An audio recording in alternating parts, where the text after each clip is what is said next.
Hey there, folks. Welcome to our cozy nook of tales and adventures. Today, like every episode, we're unlocking the doors of imagination to explore new worlds, meet fascinating characters, and experience unique emotions. I promise to take you on an unforgettable journey through the power of words. So, get comfy, grab your favorite drink, snuggle into that perfect spot, and get ready to lose yourself in a new story. Leave the outside world behind for a while and dive with me into the depths of storytelling. If you enjoy our content and want to support the channel, consider hitting that subscribe button and giving the video a thumbs up. Now, without further ado, let's dive into today's story. Flames danced on the stone walls of Moria, casting grotesque shadows that seemed to have a life of their own. Gandalf the Grey stood on the bridge of Moria, his staff glowing with a silvery light that barely contained the darkness around him. His eyes, ancient as the mountains themselves, fixed upon the creature emerging from the shadows. The Balrog rose to its full terrible height, its wings of shadow and flame extending to the cavern's ceiling. Its eyes were pools of liquid fire, and in its right hand, it wielded a many-thonged whip that hissed through the air with a cutting sound. In its left, a sword of living flame cut through the darkness. "You cannot pass," Gandalf's voice thundered, echoing through the ancient halls. But there was something in his tone, not just defiance, but recognition. For he saw beyond the corrupted form before him, saw what the Balrog once was, a Maya, like himself, a spirit born before time.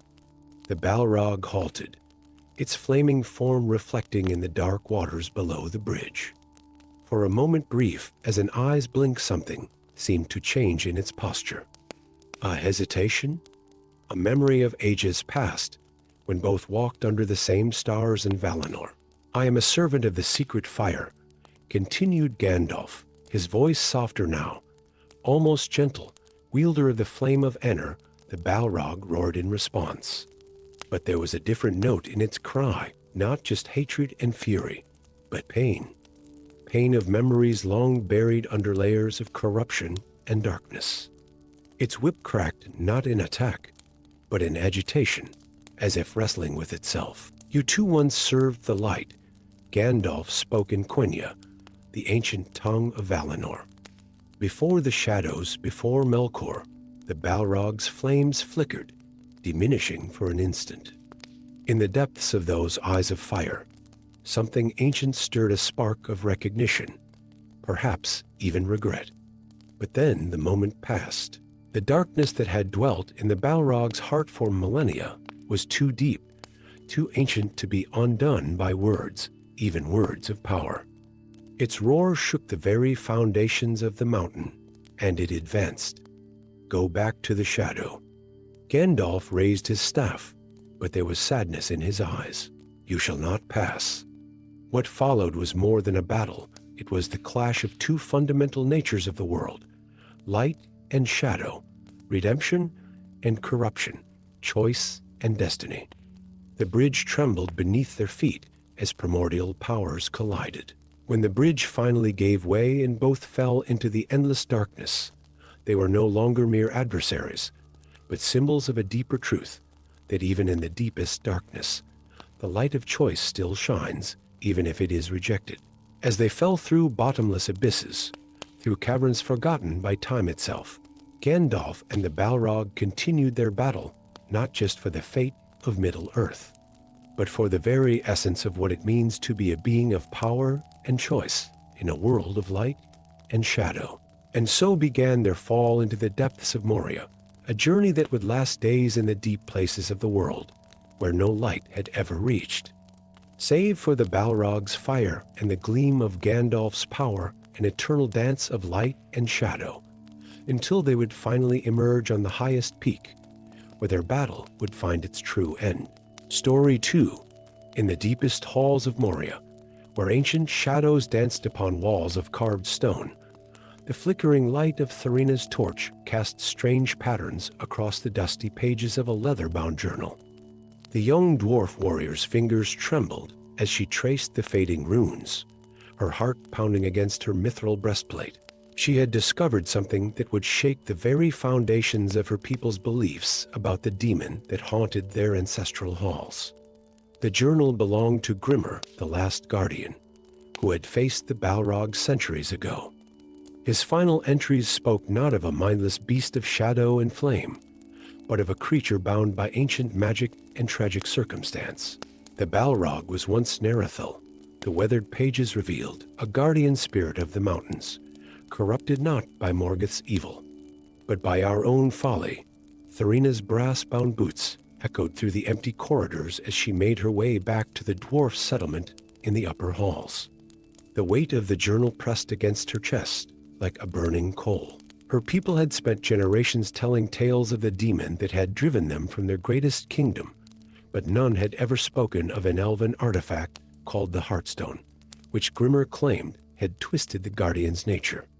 In the firelit council chamber, carved with the histories of 1,000 kings, Thorina stood before the elders. Her father, Lord Darren of the Iron Hand, sat upon his granite throne, his silver-streaked beard gleaming in the torchlight. "What you suggest is heresy," he growled, after she had shared her discovery. "The Balrog is a demon of the ancient world, a servant of darkness. It cannot be saved." But Thorina stood her ground, her copper-bright hair catching the firelight like a crown of flame. "The journal speaks of the Heartstone, Father. If we could find it, understand it enough." The word echoed through the chamber like a hammer strike. "The beast killed hundreds of our kin. Would you risk more lives on the words of a dead man?" Yet that night, as Thorina sat in her chamber studying the ancient texts, a shadow fell across her desk. She looked up to find Eldrin, the last elf ambassador to Moria, standing in her doorway. His ageless eyes held secrets deeper than the minds themselves. "The Heartstone was not meant for war," he said softly, "but for protection.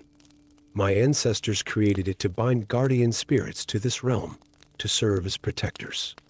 But the stone was flawed, and instead of binding Narethil's loyalty, it bound his rage. Together, they formed an unlikely alliance. With Eldrin's ancient knowledge and Thorina's mastery of Moria's passages, they began their secret quest. They descended through forgotten halls where gems still glittered in veins of quartz, past underground lakes that had never known the touch of sunlight, and through chambers where the very air seemed to whisper with memories. They were not alone in their journey. Corrigan, a young dwarf scout who had lost his family to the Balrog's flames, discovered their mission and demanded to join them. His presence was both help and hindrance, for while his skills were invaluable, his thirst for vengeance threatened to blind him to the truth they sought. As they ventured deeper into Moria's heart, they began to see signs that supported Grimmer's claims. Ancient murals showed the Balrog not as a demon, but as a majestic being of pure flame, standing guard over dwarvish children. In one chamber, they found a dedication written in both Elvish and Dwarvish script to Narethil, eternal guardian of the deep, friend to both peoples, but time was running out. The Balrog's presence grew stronger, its roars echoing through the deep places with increasing frequency. Something was stirring the creature from its usual haunts, driving it closer to the inhabited upper levels. In a vast chamber lined with crystalline formations, they finally found what they sought. The Heartstone lay suspended in a lattice of mithril and crystal, its surface crackling with barely contained power. But they were not alone in their discovery. A group of dwarf warriors, led by Thorina's father himself, had followed them. "Step away from the artifact," Lord Darren commanded, his war hammer raised. "We cannot risk awakening the beast." As if summoned by his words, a terrible roar shook the chamber. The Balrog emerged from a chasm, its form wreathed in shadow and flame. But Thorina, looking upon it with new eyes, saw something her people had missed for centuries. Beneath the corruption of shadow, patterns of light danced across its form like constellations, reminiscent of the guardian depicted in the ancient murals. In that moment of crisis, Thurina made her choice. Against her father's shouts and Corrigan's cry of rage, she seized the Heartstone. Ancient magic surged through her body, and with it came understanding. The stone had not been meant to bind, but to bridge, to create understanding between the realms of spirit and flesh. Raising the stone high, she spoke words that seemed to come from the very mountains themselves. The chamber filled with blinding light, and for a moment, the shadows surrounding the Balrog wavered. Through the stone's power, everyone present saw what Thurina saw, the noble guardian spirit trapped within the demon's form, crying out for release. The battle that followed was not fought with weapons, but with will. Thurina, supported by Eldrin's ancient knowledge and her father's reluctant but powerful presence, used the Heartstone to unravel the centuries of corruption. The Balrog's flames turned from red to blue to pure white, and the shadows fell away like autumn leaves. When it was done, Narethil stood before them in its true form, a being of pure flame and light, its wings spanning the chamber like auroras. Through the Heartstone's power, they heard its voice for the first time in centuries. I remember who I was, who I am. The truth spread through Moria like wildfire.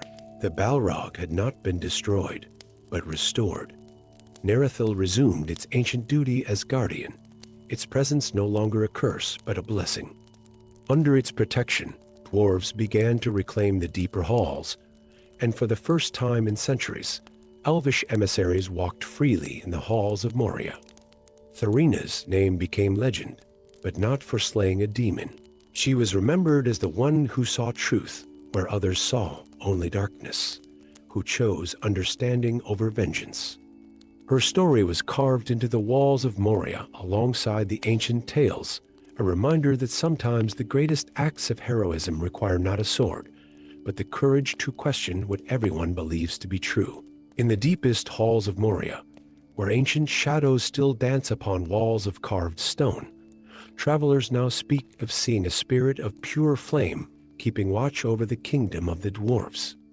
And if they look closely at the murals in the great halls, they might spot a small addition made in recent years, a young dwarf warrior standing before a demon with a stone of light in her hands, choosing wisdom over war. Story 3. The torches in the great hall of Moria sputtered as if caught in an unfelt wind when Morwen the wizard first appeared. His gray robes, adorned with runes that seemed to shift and change in the flickering light, trailed behind him like morning mist. The assembled council of dwarves, humans, and the few remaining elves who still dared to walk these halls fell silent as he approached the ancient stone table. There are darker things than the Balrog in the deep places of the world, he announced, his voice carrying the weight of centuries. And they are stirring. Among those gathered was Theron, an elven warrior whose silver armor bore the marks of exile, the crest of his house deliberately scratched out, leaving only shadowed scars in the metal. Beside him sat Sister Illumina, a human priestess whose white robes seemed to glow with their own inner light, her eyes holding the wisdom of one who had seen too much.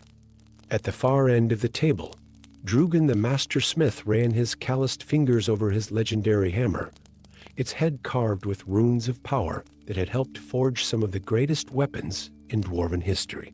Morwen's words painted a grim picture. Beneath the deepest delving of the dwarves, in chambers forgotten even by the oldest of their kind, something ancient was awakening.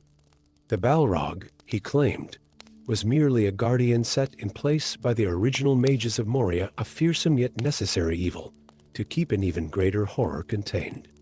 The seals are weakening, Morwen explained, spreading ancient maps across the stone table. We must reach the chamber of binding before the next new moon, or all will be lost. Sister Illumina leaned forward, her medallion of the sacred flame catching the torchlight. These runes, she said, pointing to markings on the map's edges, they're similar to those found in the prophecies of the First Age. They speak of a darkness older than darkness itself. Theron's eyes narrowed. Why should we trust you, wizard? Those of your order have not been seen in these lands for 1,000 years, But Drugan interrupted, his deep voice echoing off the chamber walls. "The signs are there for those who know where to look. The metals in my forge have been singing strange songs. The very stone beneath our feet trembles with unnatural rhythms, and so began their descent into the depths of Moria." The unlikely company traversed vast halls where pillars stretched into darkness like ancient trees of stone, crossed bridges spanning chasms that seemed to have no bottom, and navigated through chambers where the very air felt thick with ancient magics. As they journeyed deeper, each member of the group revealed their own strengths. Theron's keen elven senses detected hidden passages and approaching dangers. Sister Illumina's prayers created barriers of light that kept the worst of the darkness at bay. Drugan's knowledge of the ancient dwarven paths proved invaluable, while Morwen's magic cleared their path of lesser evils. But with each level they descended, suspicious events began to multiply. Theron caught Morwen studying ancient runes with an intensity that spoke of more than mere scholarly interest. Sister Illumina discovered pages of forbidden spells hidden among the wizard's belongings. Drugan noticed that the paths Morwen chose seemed to follow a pattern that matched no known map of Moria. Their first true test came in the Hall of Whispers, where shadows took solid form and attacked with claws of darkness. As they fought back to back, they began to work as one, Theron's blade flashing with elven light, Sister Illumina's prayers creating shields of radiance, Drugan's hammer striking with the force of mountains, and Morwen's staff casting bolts of pure energy. Yet victory brought more questions than answers. The shadows had borne markings similar to those on Morwen's robes.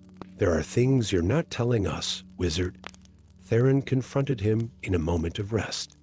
"What truly lies in the chamber of binding?" Morwen's response was interrupted by a distant roar that shook dust from the ceiling. The Balrog was aware of their presence. But rather than fear, a strange look of satisfaction crossed the wizard's face. Their final descent led them to a vast circular chamber supported by pillars carved with scenes of an ancient battle. At its center stood an obsidian altar, and upon it lay a crystal that pulsed with a sickly light. Morwen rushed forward, his calm demeanor cracking to reveal an almost manic enthusiasm. "At last," he whispered, reaching for the crystal. The heart of the void, Sister Illumina's voice cut through the chamber like a blade. "Stop. I know these markings. This is no binding chamber. It's a summoning circle." The truth unfolded like a dark flower. Morwen was no guardian seeking to prevent an awakening. He was the last of an ancient cult that had originally summoned the Balrog, using it as a guard while they performed darker rituals below. The horror he spoke of was real, but it was one he intended to release, not contain. As Morwen began an incantation, the chamber trembled, but he had not accounted for one thing: the bonds of trust his deception had inadvertently created among his companions. Working as one, they turned their skills against him. Theron's blade severed the wizard's connection to his staff, while Sister Illumina's prayers contained his magic. Drugan's hammer struck the crystal, shattering it into 1,000 glittering shards. The chamber's collapse began slowly, then with increasing speed. As they fled upward through the shaking corridors, they heard not one but two roars: the Balrog above, and something else, something that would now remain forever bound below, thanks to their actions. They emerged into the upper halls as entire sections of the deep places collapsed behind them. The Balrog, sensing the death of the ancient evil it had been bound to guard against, retreated to its own domain, its purpose now fulfilled. In the aftermath, as the dust settled and the earth stopped shaking, the three companions stood in the great hall where their journey had begun. They had entered these depths as strangers, brought together by a wizard's lies, but emerged as something else, bound by threads stronger than any deception. Drugan returned to his forge, but now his greatest works were created in collaboration with elven craft and human blessing. Sister Illumina established a new order dedicated to preserving the true history of what lay beneath Moria. and Theron, the exile, found a new purpose as a guardian of the upper halls, ensuring that what lay below would remain undisturbed. In the years that followed, their story became legend, whispered around fires and carved into the walls of Moria itself. It served as a reminder that truth can be found in the darkest of places, and that the strongest bonds are often forged in the face of betrayal.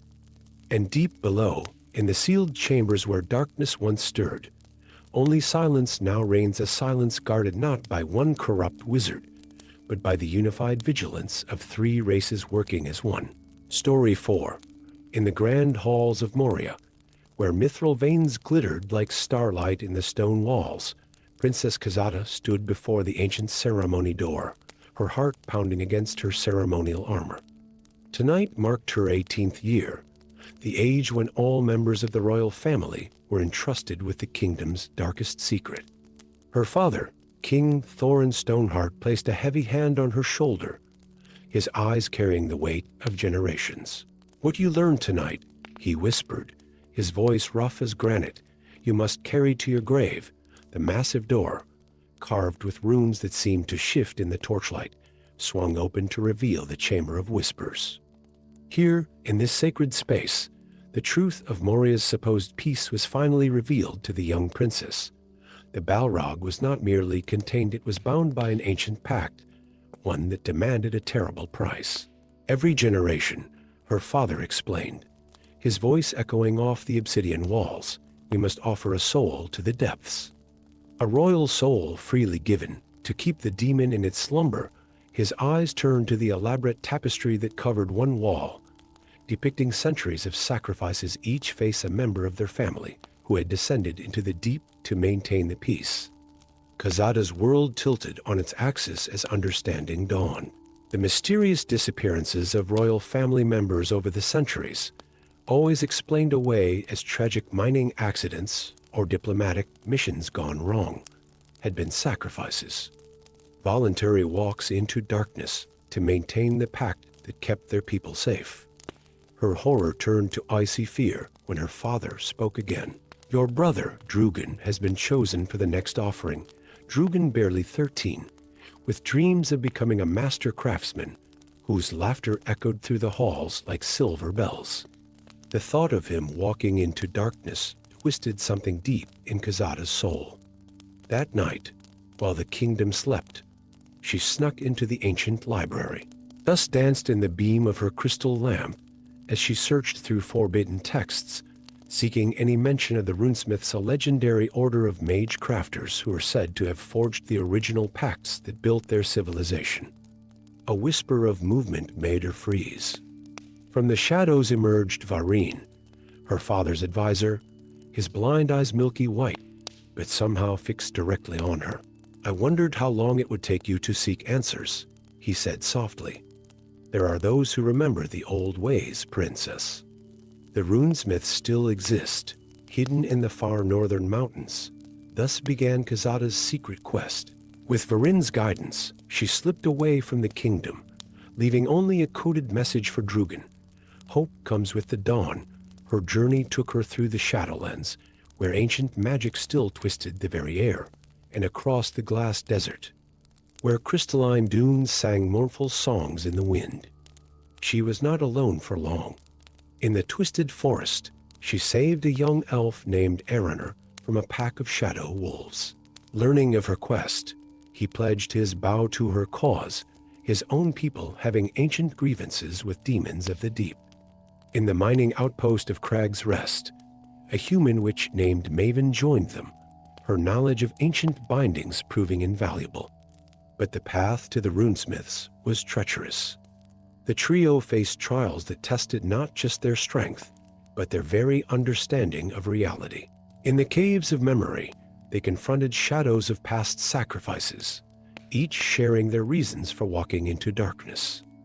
In the Valley of Echoes, they heard the true voice of the Balrog, not the roar of a monster, but the weeping of something ancient and trapped. Finally, they reached the hidden Valley of the Runesmiths. These masters of ancient craft revealed a shocking truth. The pact with the Balrog was built on a lie. The demon had not been bound by the sacrifice of souls, but by their despair. Each sacrifice had strengthened not the chains that held it, but the very corruption that made it dangerous. The true binding, explained Aldith, eldest of the runesmiths, requires not death, but understanding. The Balrog was once a creature of light, twisted by darkness. Only by acknowledging its original nature can the curse be broken, but time was running out. Word reached them that preparations for Drugan's sacrifice had begun. Racing back to Moria, Kazada and her companions arrived on the very night of the ceremony. They fought their way through guards, Eriner's arrows creating paths of light, while Maven's spells held back the elite royal guard. In the chamber of sacrifice, they found Drugan already beginning his descent into the deep. Kazada's voice rang out through the chamber, carrying the power of ancient truth. She revealed what they had learned, showing how generations of sacrifice had only strengthened the darkness they sought to contain.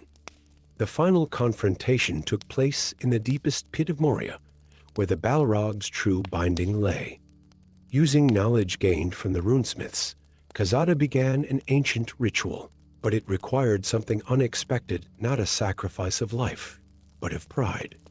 The royal family, led by her father, had to acknowledge their ancestors' mistake and renounce the false pact their forebears had created. As the king knelt and spoke words of release and regret, the chamber filled with blinding light. The Balrog arose, its form shifting, the corruption of centuries burning away like morning mist. What remained was a being of pure flame, still powerful, still awesome, but no longer corrupted by the weight of sacrificial despair.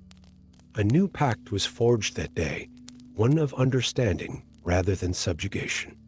The Balrog, freed from its chains of sorrow, became a guardian of the deep places, its flames lighting the darkest corners of Moria, not with terror, but with ancient wisdom. Kazada's quest became legend, but not for the reasons anyone might have expected.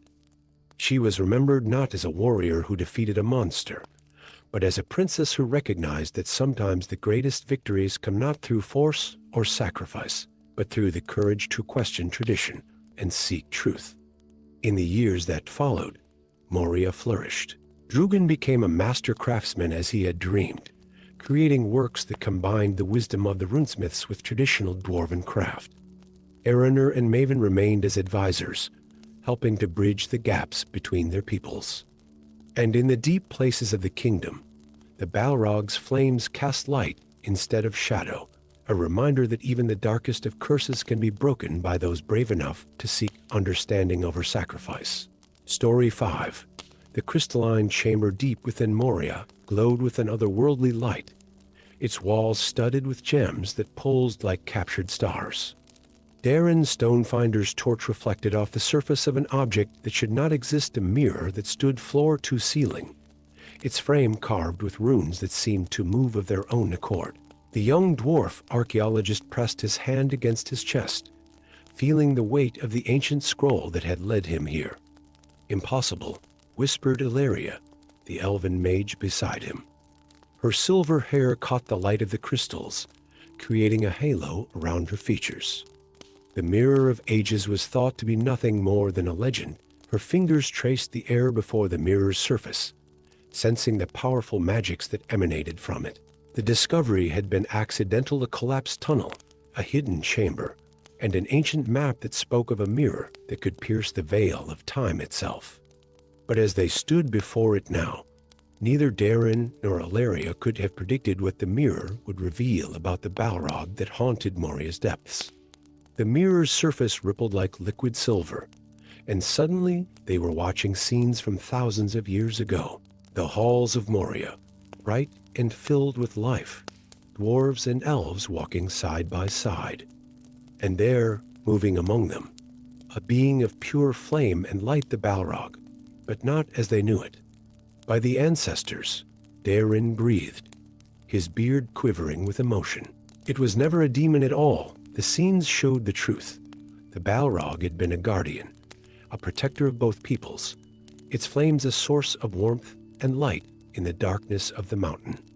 They watched as it taught young dwarfs to harness the forge fires, as it guided elven mages in understanding the deep magics of the earth. But then came the shadow of creeping darkness that turned love to fear, trust to suspicion. The mirror showed them how the people's own terror had transformed their guardian, their fear feeding the shadows until the being of light became wrapped in darkness. As they studied the mirror's revelations, they were joined by others.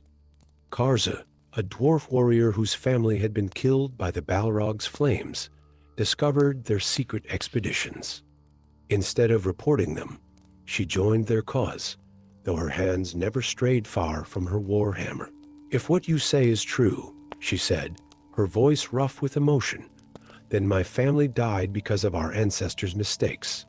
Not the Balrogs' nature, the mirror became their window into the past, each visit revealing more of the tragic transformation.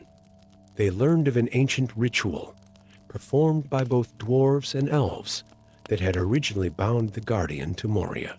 But something had gone wrong, not with the spirit they bound, but with those who bound it. Fear, Ilaria explained one evening, as they pored over transcriptions of what they'd seen. Fear corrupted the binding. The guardian reflected what they feared most, and in fearing it, they created what they feared, but their research did not go unnoticed. Lord Grim, keeper of Moria's historical records, had been watching their expeditions with growing concern. When he discovered they could communicate with the past through the mirror, he saw not an opportunity for understanding, but a threat to everything their society had built. "You would rewrite our history?" He confronted them in the mirror chamber, guards at his back. "Our people need the Balrog to be a demon. It gives meaning to our struggles, our losses." Yet, even as he spoke, the mirror showed another scene: Lord Grim's own ancestors, performing the rituals that would begin the Guardian's transformation. The guards lowered their weapons, transfixed by the truth reflected in the ancient glass. But time was running out. The mirror revealed that history was about to repeat itself. Just as fear had once transformed their guardian, new fears were awakening something even worse. The Balrog's roars, which had grown more frequent, were not threats but warnings. Through the mirror, they learned of an ancient darkness that had been sealed away in Moria's depths. The Balrog's true purpose had been to guard against this evil, not to terrorize the inhabitants. Its transformation into a creature of shadow had weakened the very seals it was meant to maintain. Racing against time, Darren, Ilaria, and Karza worked to piece together the original binding ritual. The mirror showed them what had been done wrong, and more importantly, how to make it right. But the ritual would require something seemingly impossible. They would need to make the entire population of Moria see the truth at once. On the night of the new moon, when the ancient evil stirred closest to its bonds, they put their plan into action.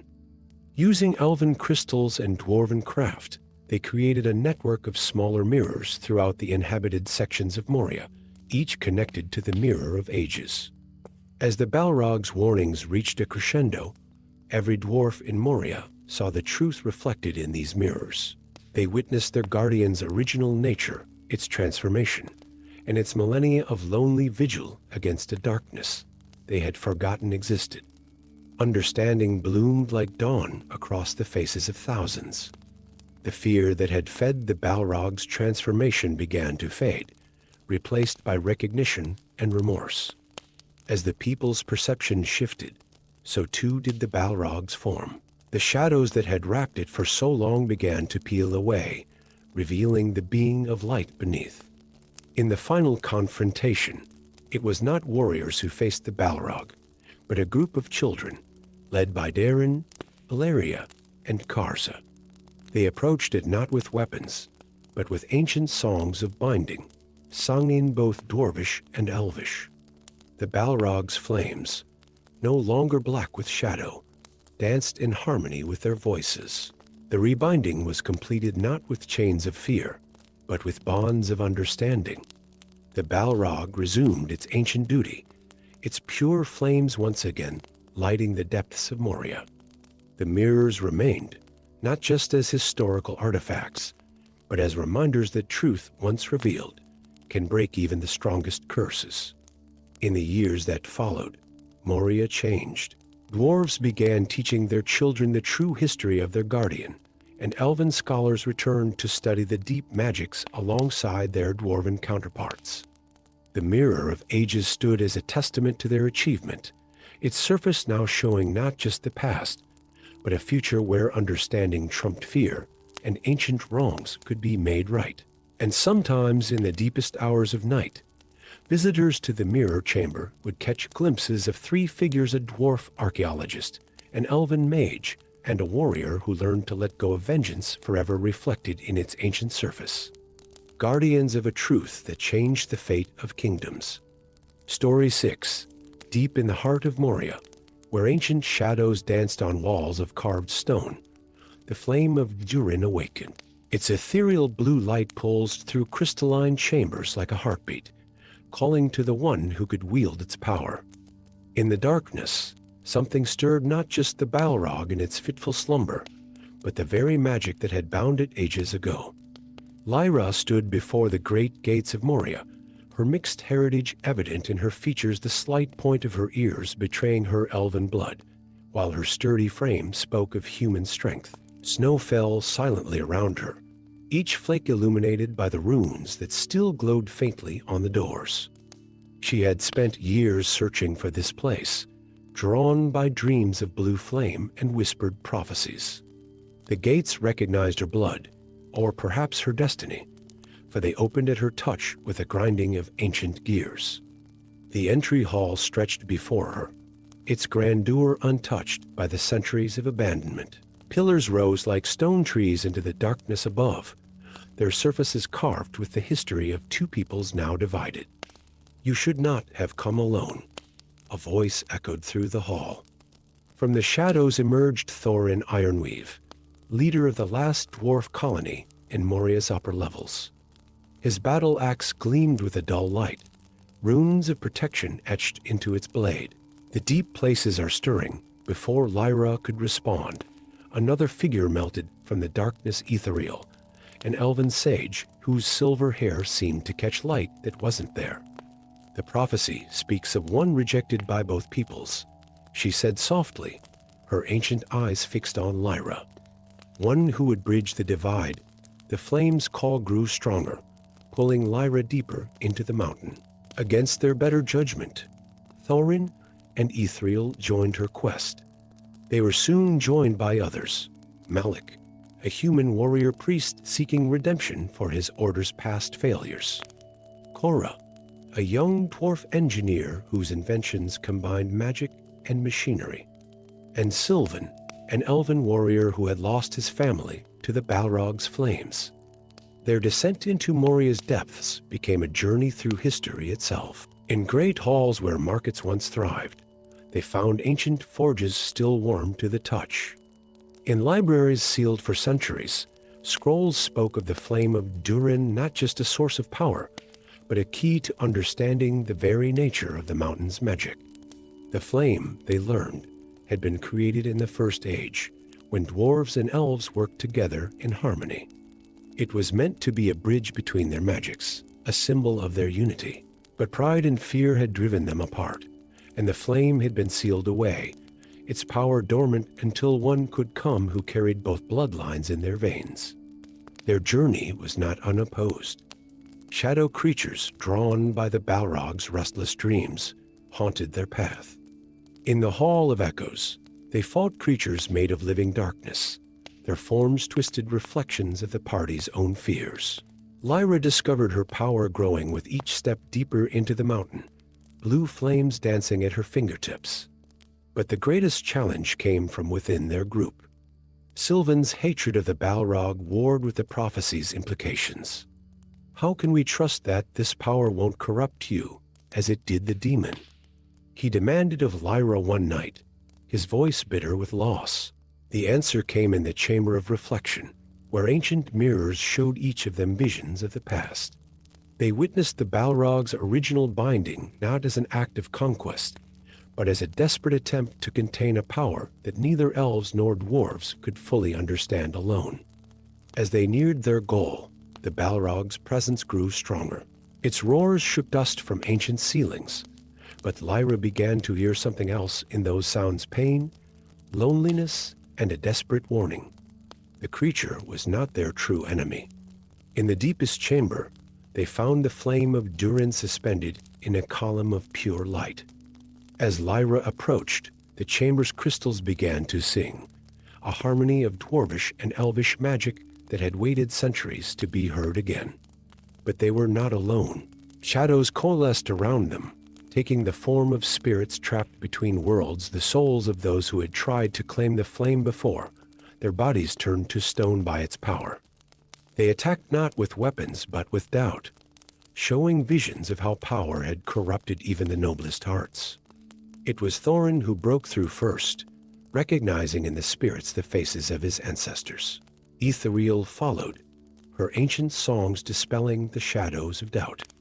One by one, the companions added their strength to Lyra's, not just their fighting skills, but their faith in her, their acceptance of one who belonged to both worlds and neither. The flame responded to their unity. As Lyra grasped it, blue fire raced through the ancient channels carved in Moria's walls, awakening magics long dormant. The Balrog's roar changed to a sound of release as the corrupted bonds that had chained it for millennia began to dissolve.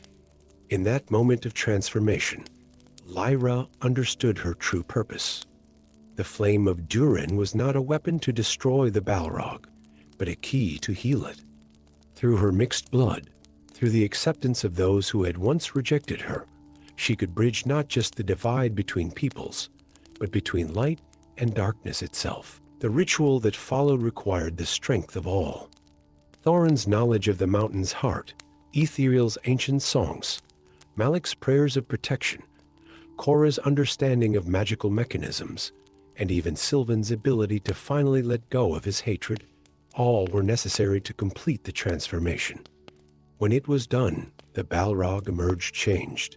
Its flames burned blue like the flame of Durin, no longer corrupted by centuries of isolation and fear.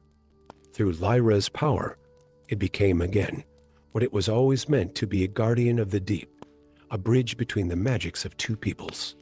In the years that followed, Moria began to heal. Dwarves returned to the deep halls, while elven scholars came to study the restored magics. Lyra remained as a guardian of the flame, neither fully elven, nor human, nor dwarf, but something new, a symbol of what could be achieved when ancient divisions were finally laid to rest. The great forges burned again, but now they were lit by the blue flames of understanding rather than the red fires of rivalry.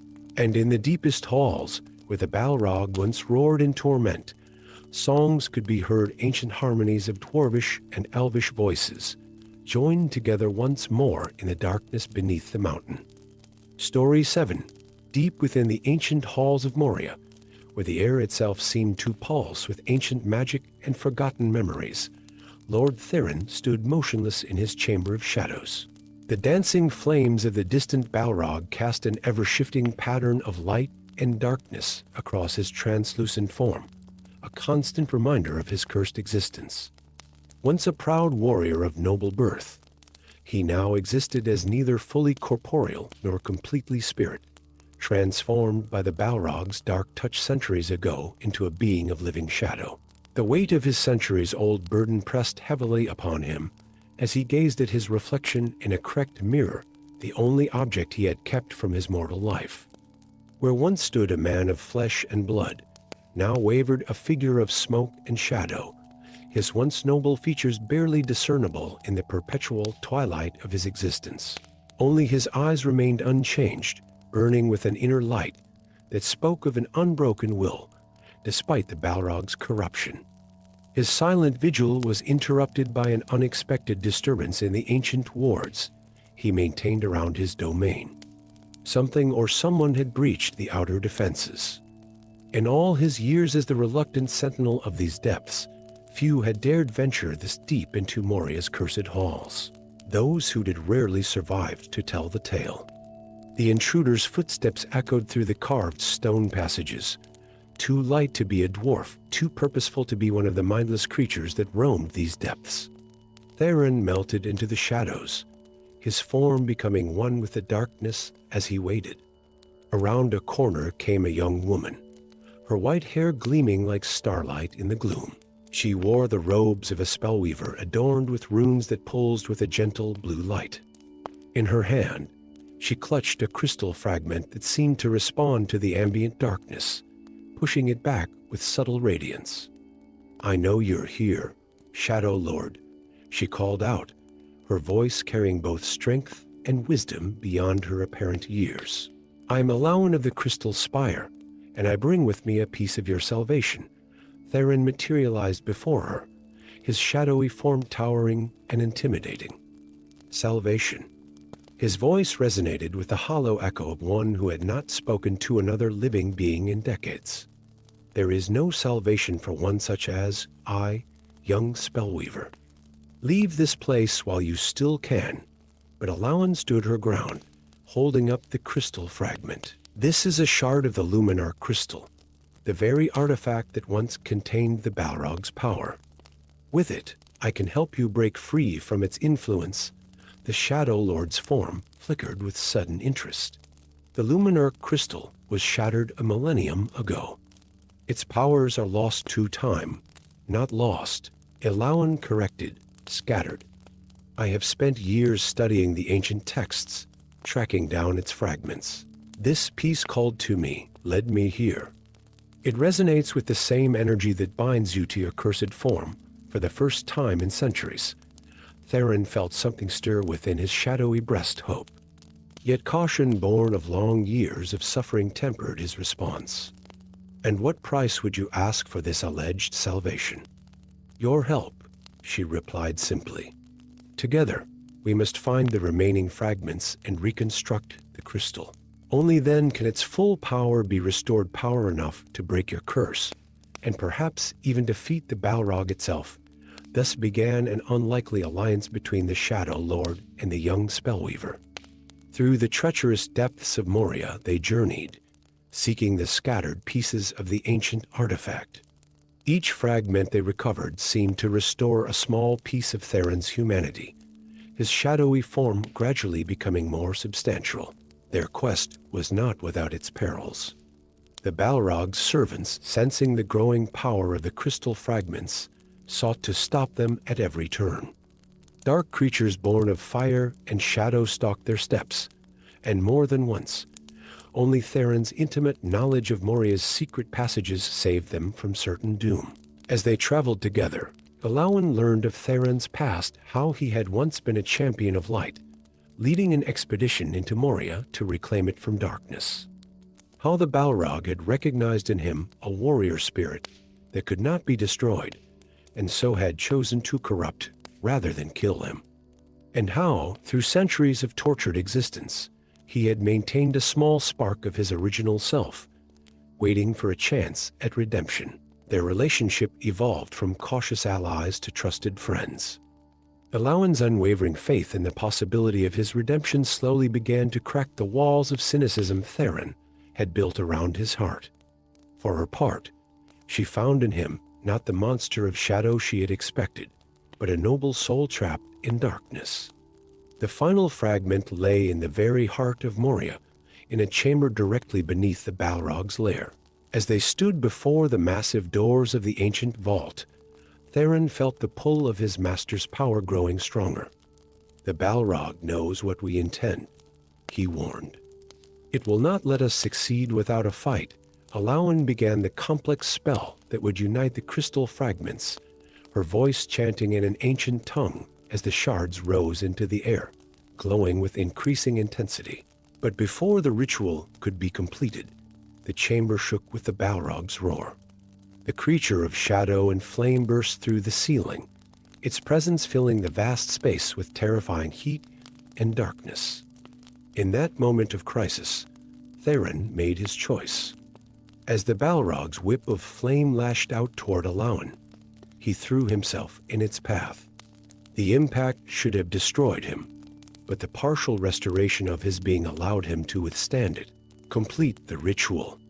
He shouted to Elowin through gritted teeth, holding back the creature that had been his master for so long. The young spellweaver's voice rose to a crescendo as the crystal fragments spun faster, drawing closer together. The Balrog roared in fury and fear, recognizing the ancient power that had once imprisoned it. With a final burst of light, the fragments united, forming the restored luminar crystal. Its radiance filled the chamber, burning away shadow and darkness. Theron felt the crystal's power wash over him, burning away the corrupt bonds that had held him for so long. The Balrog howled in rage and pain, its form beginning to dissolve under the crystal's pure light. But as Theron's shadowy form began to fade, revealing his original human form underneath, he realized a terrible truth. The price of his freedom would be the release of an even greater darkness. The Balrog's essence, no longer bound to him, would be free to seek a new host, one that might not have his strength to resist its complete corruption. In that moment, Theron made the ultimate choice. Rather than accepting his freedom, he reached out with his partially restored powers and drew the Balrog's essence into himself. "Break the crystal," he commanded Elowin, quickly. Understanding dawned in her eyes, along with tears of sorrow and admiration. With a whispered word of power, she shattered the crystal once more, but this time with purpose. Its fragments flew outward, forming a cage of light around Theron and the Balrog's essence he now contained.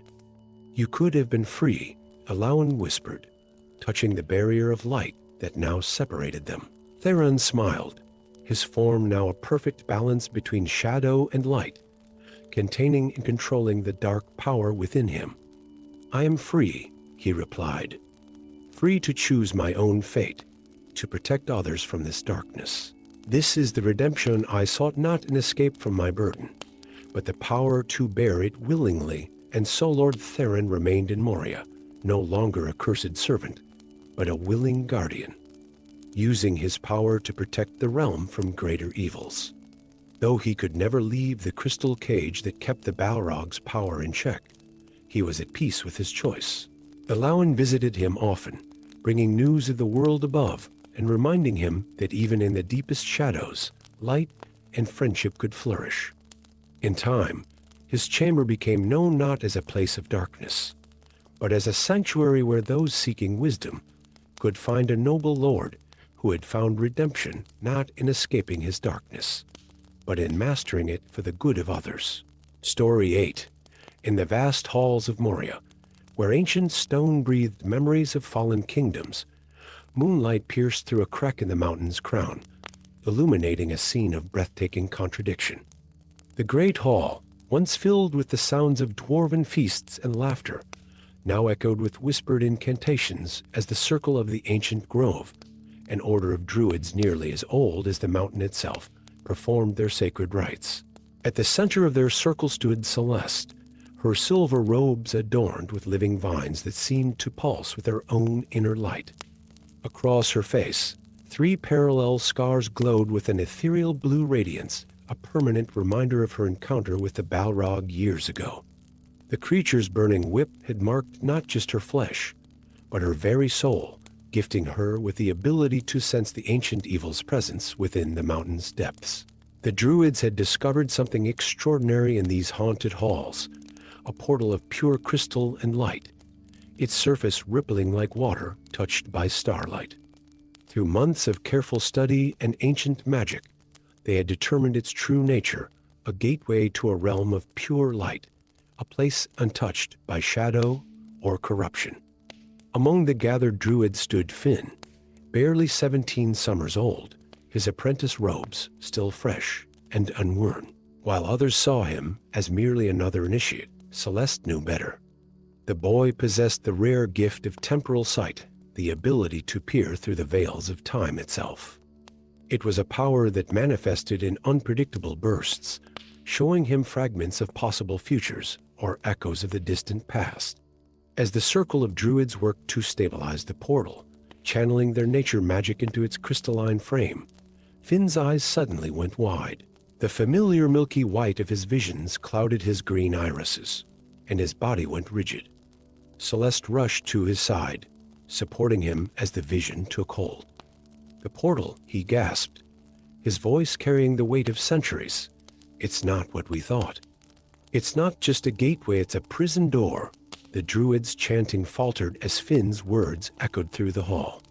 Celeste steadied him as the vision continued to pour forth. The realm of light. It was created to contain something far worse than the Balrog. The ancients. They split their world in two, banishing the darkest of evils to a realm of pure light, where it would be powerless, trapped for eternity. Horror dawned on Celeste's face as she understood the implications. Their plan to use the portal to banish the Balrog would not only fail, it would unleash something far worse. The very act of opening the gateway could shatter the ancient prison, allowing whatever lurked within to escape. But before she could call for the ritual to stop, a deep tremor shook the mountain. Far below, in the abyssal depths where shadow and flame danced in eternal harmony, the Balrog had sensed the portal's awakening. The sound of its roar echoed through the ancient halls, accompanied by the crack of its fiery whip. The druids scattered as waves of heat rolled through the chamber. Celeste's scars blazed with painful light as she sensed the creature's approach. "Form a defensive circle," she commanded, her voice carrying the authority of one who had faced this evil before and survived. Finn, still shaking from his vision, grabbed her arm. "Celeste, we have to destroy the portal. If we don't, both realms will be lost. If we destroy it," she countered, "we lose our only chance to rid this world of the Balrog. The mountain will remain cursed, and its evil will continue to spread." The boy's eyes filled with tears of frustration. "But if we don't, we risk releasing something far worse. I saw it in my vision, a darkness so absolute it devoured the light itself. The ancients sacrificed half their world to contain it. We cannot let their sacrifice be in vain." The decision weighed heavily on Celeste as the Balrog's presence grew closer. The creature's shadows began to seep into the chamber, dancing along the walls like malevolent spirits. The portal's light pulsed in response, creating a spectacular display of light and shadow that illuminated the impossible choice before them. In that moment, Finn's gift manifested once more. This time, instead of speaking what he saw, he reached out and took Celeste's scarred hand.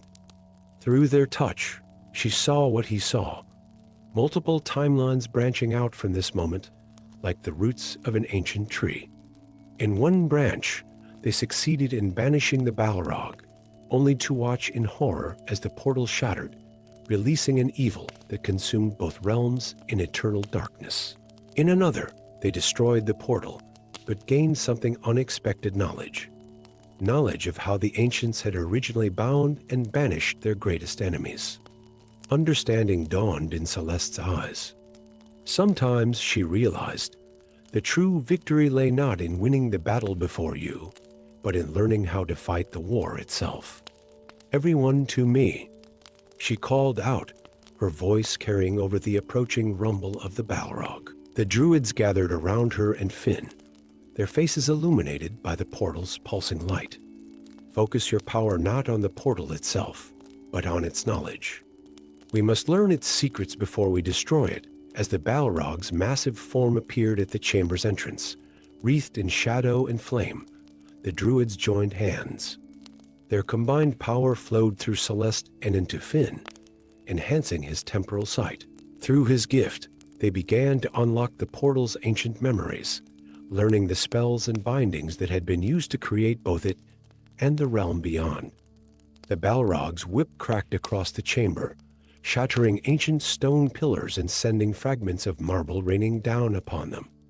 But the druids held firm, protected by a shield of pure light as they completed their task. As the last crucial piece of knowledge was secured, Celeste opened her eyes. Now, she commanded, "Destroy it." The combined power of the druid circle turned from preservation to destruction. The portal's crystalline surface began to crack, lines of pure light spreading across its face like a spiderweb. The Balrog surged forward, sensing its opportunity slipping away. But it was too late. With a sound like 1,000 bells shattering at once, the portal exploded into fragments of pure light that dissolved into nothingness. The Balrog's roar of fury shook the very foundations of the mountain, but Celeste smiled. In her mind, she held the knowledge they had gained the true purpose of the portal, and more importantly, how its power had been harnessed. With this understanding, they could forge new weapons against the darkness, not by banishing it to another realm, but by learning to bind and contain it properly in their own. As they retreated from the great hall, Finn glanced back at the space where the portal had stood. "Did we do the right thing?" he asked, his young voice heavy with doubt. Celeste squeezed his hand, her scars glowing softly in the darkness. "We did the wise thing, young one. Sometimes the greatest victory lies not in removing evil from our world, but in learning to fight it better. The portals showed us the way now. It's up to us to walk the path." The druids emerged from Moria changed by their experience, carrying with them ancient knowledge that would reshape their understanding of both light and darkness. The Balrog remained in its depths, but they had gained something far more valuable than its banishment. They had gained hope, and with it, the wisdom to forge a new way forward in their eternal struggle against the darkness. Story 9. The torches of 3 armies cast long shadows on the ancient gates of Moria. Under a sky painted with the first stars of evening, Queen Meve stood before her assembled forces, a sight unseen since the First Age. Elves with their silvery armor catching the dying light, dwarves bearing weapons of legendary craft, and humans whose determination burned as bright as their torches. Her own armor, forged from moonsilver and studded with gems of power, seemed to pulse with an inner light that matched the determination in her eyes. At her side stood Grimweld, his massive frame cloaked in shadows despite the surrounding lights. The master smith's hands, scarred and marked with ancient runes, rested on the hilt of a sword that seemed to drink in the darkness around it. None who looked upon him could deny his skill at the forge, yet few could meet his gaze for long. There was something in those ember eyes that spoke of fire and ancient power. "The hammer of Durin lies within." Meve addressed her gathered forces, her voice carrying the weight of her bloodline, the last of the Lightforgers. "With it, we can reforge the chains that once bound the Balrog. But know this, the path ahead leads through shadow and flame. Not all who enter will return." As if in response to her words, a deep rumble emerged from within the mountain, carrying with it the scent of ash and brimstone. Grimweld's hands tightened on his sword, a motion noticed only by Meve. She had chosen him as her personal smith and advisor, trusting in his unmatched knowledge of ancient forging techniques. Yet there was something in his reaction to the mountain's voice that gave her pause. The armies descended into Moria's depths, their formation tight and disciplined. Elven archers led the way, their arrows tipped with crystals that shed pure light. Dwarven warriors followed, their heavy boots echoing on stone that remembered their ancestors' steps. Human mages brought up the rear, their staves crackling with protective spells. As they ventured deeper, Meve and Grimweld found themselves walking side by side through a once grand corridor. Ancient dwarven murals lined the walls, telling stories of the kingdom's glory days. One particular image caught Meve's attention, the forging of the very chains they sought to recreate, showing a massive figure wielding Durin's hammer against bonds of pure light. "The artistry is remarkable," Grimweld commented, his deep voice unusually soft. They captured the exact moment of the binding when light and shadow were forced to dance together. Meve studied his face in the gossamer light of her armor. "You speak as if you were there." Before he could respond, the corridor erupted into chaos. Shadow creatures emerged from every crevice, beings of darkness given form by the Balrog's power. The armies responded with practiced precision, light arrows finding their marks, while dwarven axes cleaved through shadow flesh. Yet for every creature fell, two more seemed to rise from the darkness. In the midst of battle, Meve witnessed something extraordinary. Grimweld fought with a grace that belied his size, his blade moving through the shadow creatures as if they were smoke. But more than that, the shadows seemed to hesitate before attacking him, as if recognizing something familiar in his presence. Hours of fighting led them deeper into Moria's heart. Their numbers diminished, but their resolve strengthened. Finally, they reached the ancient Forge Temple, where Durin's hammer was said to rest. The massive doors, etched with runes of power and protection, stood sealed before them. As Meve stepped forward to examine the runes, Grimweld's voice stopped her. "There's something you need to know." His voice had changed, carrying echoes of ancient power. "About who I am. About what I am." The shadows around him deepened, and his eyes began to glow with an inner fire that Meve had seen before in her nightmares, in ancient texts describing the Balrog. "I am his son," Grimweld revealed, his form shifting slightly, showing hints of flame beneath his human appearance. Born before his corruption, when he was still a guardian of the sacred fires, the assembled armies raised their weapons, but Meve held up her hand. "Why tell me this now?" "Because behind those doors lies not just the hammer, but a choice." Grimweld's eyes met hers, and for the first time, she saw the weight of centuries in them. "The hammer can indeed forge chains to bind my father, but using it will require a sacrifice, a binding of light and shadow, freely given." Understanding dawned in Meve's eyes. "You knew this all along. You've been guiding us here." Grimweld nodded. "I've spent centuries searching for a way to end my father's torment. The corruption that turned him from guardian to destroyer can be undone, but only through the willing union of his bloodline with that of the Lightforgers." The armies watched in tense silence as Meve processed this revelation. Her hand moved to her sword, then stopped.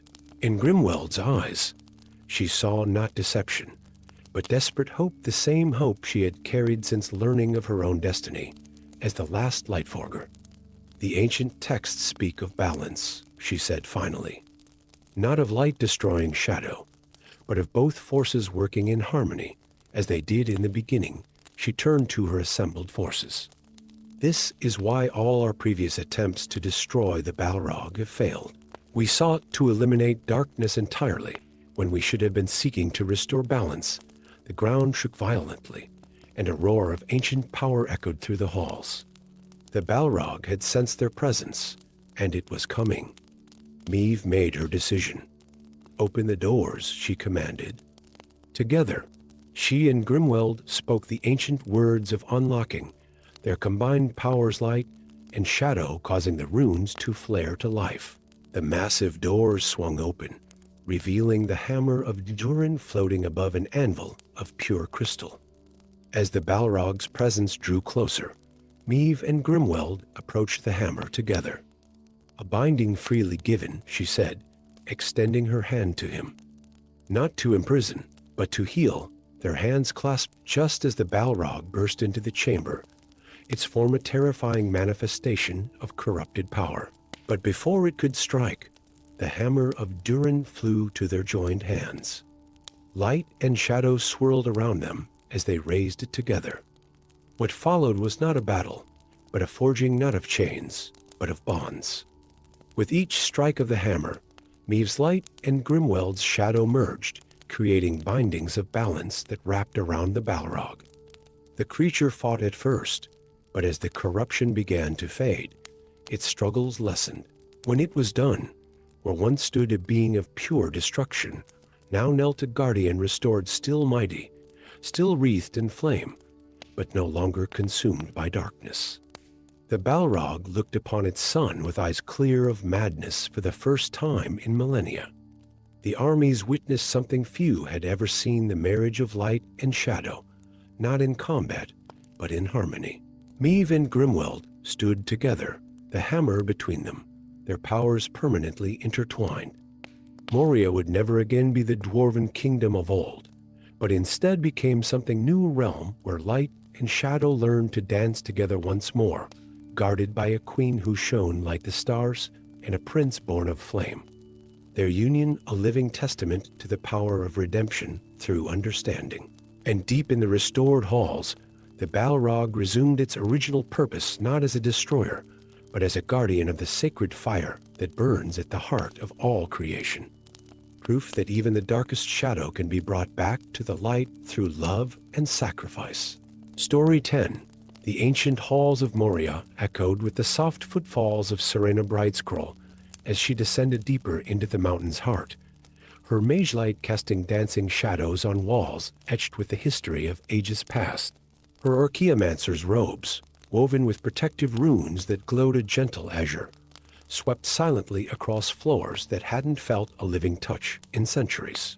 In her hands, she clutched a tome bound in dragon-scale leather, its pages filled with her careful notes and observations about the mysterious force that dwelled in these depths. A shadow detached itself from the darkness beside her Raven Nightwhisper, the legendary Shadowmancer, whose very presence seemed to bend the light around him.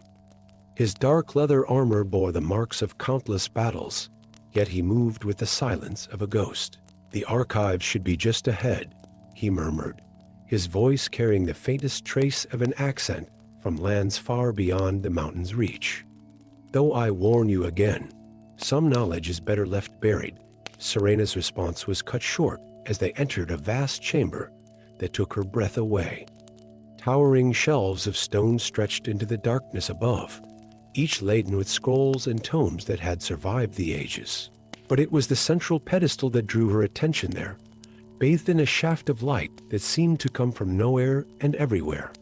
Lay a leather-bound journal, its cover marked with symbols that seemed to shift and change as she watched. The Codex of Valerian, she breathed, recognizing the legendary tome from descriptions in her research. The personal journal of the mage who first confronted the Balrog. As she approached the pedestal, Raven's hand shot out to grasp her wrist. "Wait," he warned, his eyes scanning the shadows. "We're not alone." From the darkness emerged creatures of living shadow, their forms rippling like smoke, but their claws very real. The guardians of the archive had awakened. Serena's hands moved in complex patterns as she spoke words of power, sending bursts of pure light that caused the shadow creatures to recoil. Beside her, Raven became one with the darkness, his daggers finding weak points in the guardian's ethereal forms. In the chaos of battle, Serena reached the pedestal and grabbed the codex. The moment her fingers touched its ancient leather, visions flooded her mind, memories not her own, showing her the truth of what had happened in these halls so long ago. She saw Valerian, not as the mighty battlemage of legend, but as a scholar much like herself, discovering the Balrog not as a demon of shadow and flame, but as an ancient guardian bound to protect something far more dangerous. The visions showed her a chamber deep beneath their feet, where reality itself seemed to thin, where an artifact of impossible power lay sealed, an object capable of unraveling the very fabric of creation. "Raven," she called out, her voice cutting through the battle. "They're not trying to kill us, they're trying to warn us." The Shadowmancer appeared beside her in a wisp of darkness, his daggers still raised. "Warn us about what?" "About the truth," she said, her fingers tracing the symbols on the codex's cover that now made perfect sense. "The Balrog isn't our enemy. It's our last defense against something far worse." Before she could explain further, a deep tremor shook the chamber, and with it came a presence that made both light and shadow tremble. The Balrog had sensed them, but in the wake of her revelation, Serena felt something different in its approach, not rage, but desperation. Through the great doors of the archive chamber came not the Balrog itself, but its power tendrils of shadow and flame that formed images in the air, telling a story. Serena watched, transfixed, as the true history of Moria unfolded before them.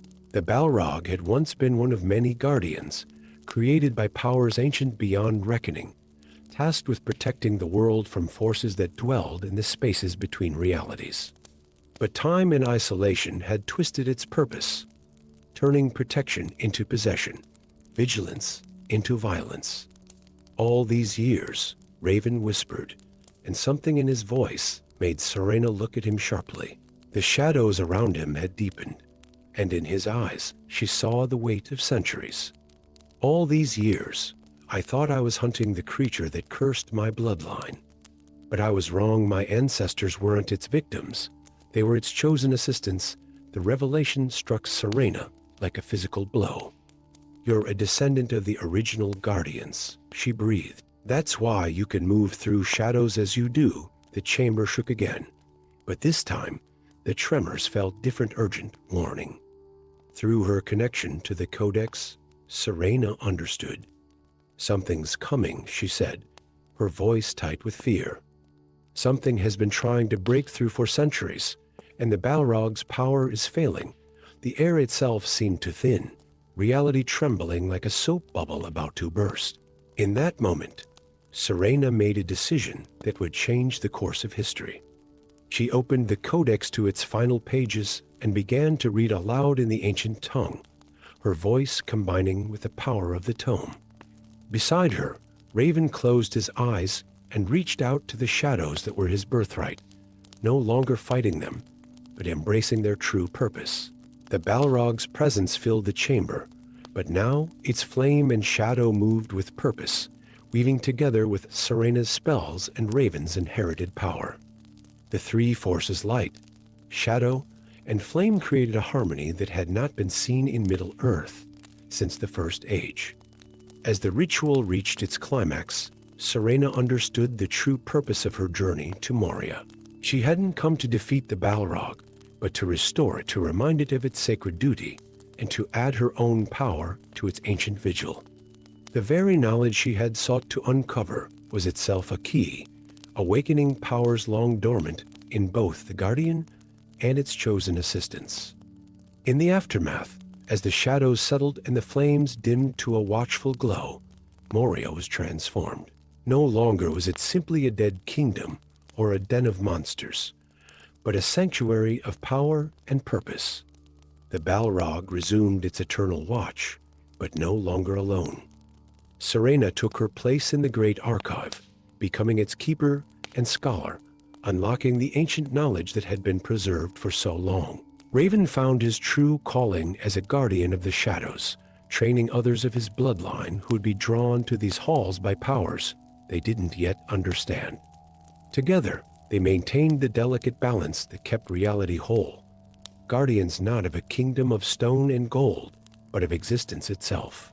And in the depths of Moria, where darkness and light danced in eternal balance, the true purpose of the Balrog lived on, not as a demon to be vanquished, but as an ancient power whose fire illuminated the thin places where reality needed defenders most. The great halls of Moria would never again ring with the sounds of dwarven hammers, but they echoed with something far more profound: the harmony of light and shadow, knowledge and power, working together to protect not just a kingdom, but the very fabric of creation itself.